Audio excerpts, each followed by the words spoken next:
So today I thought I'd spotlight an area of my property, well actually a couple of areas of my property that doesn't really get a lot of attention. Kind of throw seeds out in these spots and just forget about it.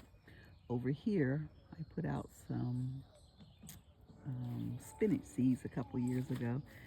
Never really did anything because I never really came over here and watered it. Had too much other stuff going on. So it did come back up today, or this year. And then here, yesterday I planted that, which is a Methley plum that I started from seed back in September. I put 50 seeds in a pot and just left them out all winter. And so far, 10 of them have germinated. And then here, I threw out some goldenrod seeds for the bees. Last year was only one plant over here, maybe two. And so it's spreading, which is what I wanted to do because eventually I don't want to have to cut any grass. And then here is dog fennel that just kind of popped up on its own. And I use that to make a salve to keep the bugs off of you in the fall, in the summertime. Over here was my green bed for years.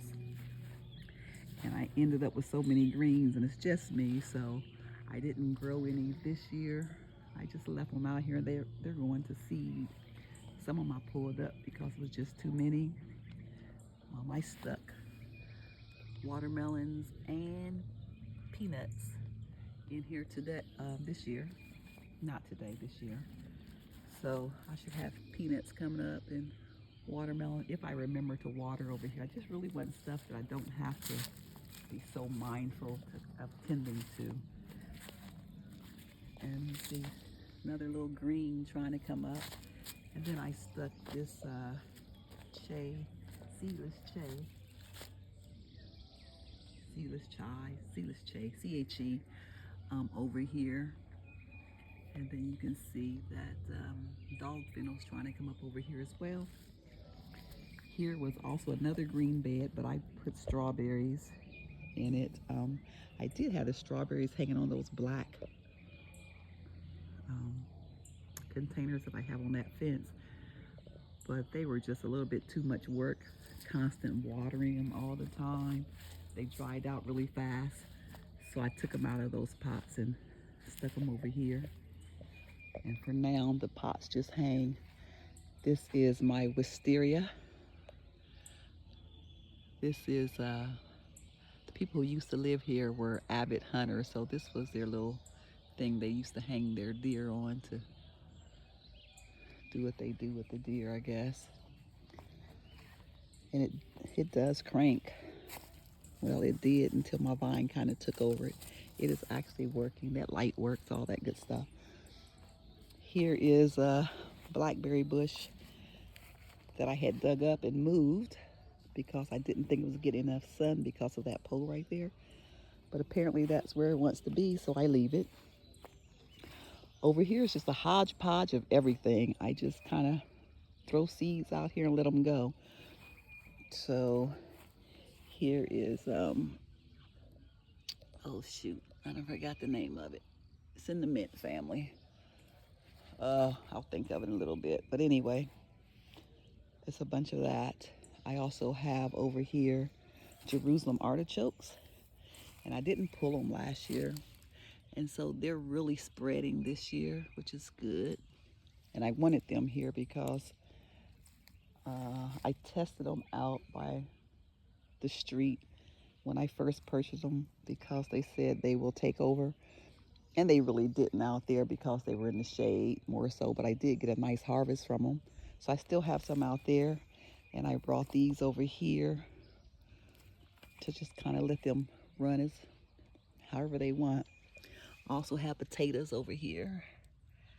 Oh, and I started okra. I literally just threw these seeds over here, and they are doing good. Here I had dug up that lemon tree for 942 in the back because I thought it was dead, and it may be dead. But then the other one started growing, so I went in the woods and got it back, and I planted it over here so that I can keep an eye on it. If it makes it, it's okay, but I think it was out of the ground too long, honestly. It was like 3 or 4 days before I went and got it back. And over here is the elderberry bush, one of them. This is called the black lace elderberry. This is I think this is going on its first full year in the ground, I do believe. These are cornflowers. They come up like crazy. Bees love it over here. And then of course I have the chamomile, and they have already taken care of all of the crimson clovers. They're about gone. See, more chamomile, more cornflowers. And this really was a small area, and in the last 2 years it has really spread, so I'm going to allow it to spread as much as it wants. Like I said, my goal is to eventually not have any grass, or at least not much to mow, because I am getting older and I don't want to have the maintenance of the upkeep of all this property. So if I can make it all into a pollinator's heaven, that would be great. Then we have more potatoes coming up there. And there were some greens. And I just let the greens just reseed themselves when they come back. And I don't pick them. I just leave it over here so the bees can have the flowers. Last year I planted too many sweet potatoes for just myself. So this year I came out and I think I planted just 6 this year. And so that's it for this pollination area. Now here's where my grapevines and some more strawberries is at. This is a tree that I planted for the bees. It's called a tea olive. It should have orange flowers once it starts to flower. This is a muscadine. I just purchased that this year because I had a grapevine here. I think it was the Vanessa or the Neptune. One of them didn't do well. The one on the other side is doing pretty good. And then I have another Prime Arc Freedom blackberry bush. This is actually the one that was located over by the pole when I moved it, and it's doing really well. I'm gonna go over to the other pollinating area and show you that. Oh, before I go to the other pollination area, look at these watermelon. Now, that is a dramatic change from the last video where I showed y'all my watermelon patch. So I think that's a good sign. It means I'm ready and my little experimentation is working. So now all I have to do is get the biggest watermelon. This is another area I kind of put together for the bees. That's my mints. And they should eventually go all the way down the side of the house. And I have ferns. And that's the ever-loving, wonderful pomegranate. That's old as Methuselah. Probably about 6 years old, actually. That keeps dying back to the ground, except for this year it didn't because I had it in the greenhouse. And I'm taking the cover off the greenhouse so I can get some more sun. And then here's one that I took back in the house the first year, which was a wonderful as well. And this past winter is the first winter it was outside all winter, covered with lights, but they both are about 6 years old. More ferns. Here is my fennel, which is, oh my God, that stuff is so delicious. And then of course I have my butterfly gingers and more mint, different varieties of mints, peppermints, all that good stuff. And really and truly, I just be planting for the bees for the most part. Over here, I just bought that rosemary plant there. And I thought the banana that was there was dead, but as you can see, it's filling up another banana plant. And this is new as well. That is the aronia berry. Then here I started some more chamomile because I want this to spread kind of through the grass and kind of take over some of this. All back there I have planted this year, I just put seeds out, 40 pounds of yellow clover, and the crimson clover still comes up back there. So from that big tree right there in the middle, about 10 feet in front of it, and then all the way back to the tree line will be yellow clover and red clover for the bees. And I'm hoping that it reseeds itself so I don't have to mow that. That's part of my project to get rid of some of this grass. And then over here, I just kind of let everything go as well. These were some greens, I think. I have that fig tree that I always forget about there as well. I have this beauty berry bush, and then that sheep sorrel, which is really, really a good medicinal. It is starting to flower and go to seed. I have just some decorative kind of stuff out here as well, just to kind of make it not so green. And then again, there's more mints out here, as well as another banana coming up. Over here, I have some ginseng that I just planted last fall. And my neighbors have a cat, which has, in the last few days, taken to digging in my yard, probably chasing voles or moles or mice, I don't know. But while I do appreciate her efforts to chase the critters, they don't bother me and they're not bothering my plants. So I'm having a problem with coming out here every day, filling up holes. But anyway, she started digging around my ginseng, and that I do have a problem with. And so I put some more leaves over top of it and sprayed it with some Carolina Reaper. And hopefully that's going to deter her from digging over here. This is my compost pile area, and when these greens had flowered, there were bees all over them. So I have pulled off some of the seed pods, and I'm going to let the rest of them just drop, and it'll probably send out more greens once they regerminate. And over here as well, you can see there's potatoes growing here as well, just from potato scraps. I never planted potatoes here, so I pretty much just let everything do whatever it's going to do in these areas. Here is my little banana field. When I moved here, I had two varieties of bananas, the Orinoco, which fruited for me a couple of years, as well as the Mekong Giants. And someone else brought the bananas down here to me. Couldn't tell me where they came from or which area they were in, so I don't think I have any Orinocos at this point because of the way they're spreading. I think they're all Mekong, because they will spread far from the mother plant, and that's what these are doing. But anyway, here is another beauty berry. I'll have to make sure to video that when the berries come up because they're really pretty and purple. Some little cactus. But over here was the first project that I overtook when I moved here, which was to get this area.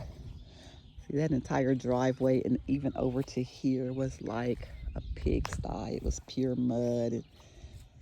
So although there's still a lot to do, I have come a long way in getting this place to look halfway decent anyway. So I don't really do anything over here either. I just kind of throw stuff out here and let it go. At first I was going to make it like a really pretty flower bed, and I'm like, yeah, let's do something for the bees. So I have a combination of stuff here. This is another one of the plum trees that I started. Actually, this one I started from a cutting from last fall. I stuck it in a flower pot. It has rooted, so I should have a plum tree there at some point in time. And it should bear fruit pretty early. This is another tea olive. This one should have orange flowers on it. That's for the bees. Bee balm. That's what the other thing was over there that I couldn't remember. This is bee balm. I have bee balm out here. All different kind of flowers. See where the cat's been digging. I have all different kind of flowers out here. Like I said, mostly for the pollinators. There's an apricot tree. More goldenrod. I have the elephant ears. Those are actually called the teacup elephant ears. And let's see where the cat's been digging. Digging. Oh, that is one of my, oh my God, my mind keeps going blank every time I try to think of the name of something. That is my butterfly bush. That's the purple one. I think I have a pink one and a white one in other areas. Look at this, y'all. I'm telling you.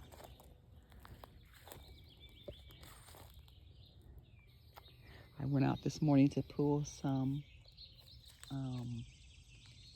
comfrey, and the thing was sitting right in the middle of my comfrey patch. About gave me a heart attack and did not run. So anyway, I got cat problems. Most of this stuff I have forgotten the name of it. There's more goldenrod. There's more mints, and I don't remember the name of that. More clover. Like I said, this is the area for the bees, the pollination area, another pollination area. I also have asparagus. And you see that dead one right there? That's because the cat's been in here and broke it off. And so I just leave it lay there so the seeds can go ahead and dry off and do what they're going to do. Have more greens over here. I'm going to just let the pods bust open. That'll fill the area in more. I have strawberries down in there as well. And then, of course, I have my lavender plant there. And this is some yarrow. It was kind of grown wild at the edge of my property on the other side, so I brought some over here, and it's spreading pretty well. That's a very good pain relieving. You can make a good pain relieving poultice with that. Have strawberries in there. And then this is a Chinese privet. That's for the bees. The bees love that thing. They get so much nectar from that tree right there. This is the first year it has flowered like that. Over here I have 3 or 4 different varieties of thyme.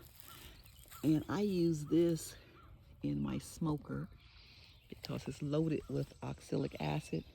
And I find it helps treat the unwanted critters in my beehives. And then we have another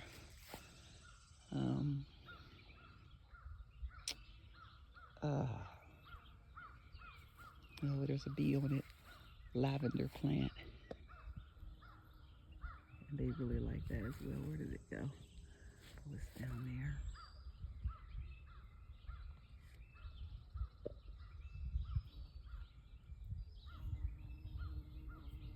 That's old bumblebee. And here's another strawberry plant. Here is, this is called the BB tree. Now I planted seeds because it's hard to find a tree. And bees absolutely love that tree. But I planted seeds and nothing came up. I think I planted some things like 3 years ago. And thankfully I put this old stake there. So I knew something was there. So when it started coming up this year, I'm like, what is that? And then after it got a little bit bigger, I realized what it was. So I'm happy about that. I'm getting at least one. It's called a Korean BB tree, I think. Korean something. I can't think of the whole name, but they go by BB trees. It's Korean something. More mints. And then here I was surprised to find this borage coming back up. I had purple borage and white borage. So I can't wait to see what color that is. And this is another tree for the bees, and I've forgotten what it's called. And all these onions. I leave these wild onions out here to grow. Kind of help keep critters away, I hope. And this is the another tea olive, and it has white flowers. And so this area is something I really don't do a lot out here. I will come out every now and then and pull up some baby oak trees that have fallen off of these trees and rooted. And then on this side, it's pretty much a duplicate of what's over there. And this plum tree here is one of the ones I started from seed. And I put that one out here because I do not know how big it'll get or what the plums will taste like. So if someone's going to steal some plums, they're welcome to those, particularly if they're not good. That's another tea olive for the bees. That one's white as well. And over here we have the honeysuckle. I didn't plant this. This just grows wild here. And the bees be on that sometimes. Don't see them on it a lot, but they're on it sometimes. And over here was my original bed of Jerusalem artichokes.